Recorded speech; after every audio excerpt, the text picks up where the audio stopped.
How to check your video watch history on X or Twitter. So first of all you have to do is just simply open your X account or your Twitter account, and after that just simply go to the settings icon from the left hand side menu screen. And over here just simply scroll down and you will have the option which says settings and privacy. Just simply tap on it. And from here, just go to your account section to see all the information about your account, download an archive of your data, or learn about your account deactivation options again. So over here you have this option which says download an archive of your data. Over here you will get all the insights into the type of information you have stored in your account, the kind of content that you have watched, or the videos that you have seen in your account previously.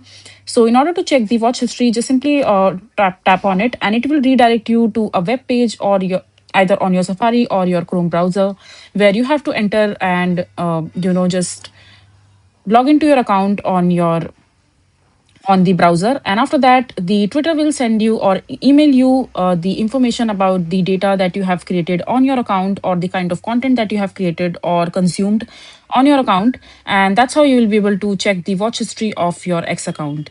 So just simply tap on it and just follow the on-screen instructions or the things that I've just told you, and that's how you will be able to check your watch history on your X account. I hope you find this video to be helpful.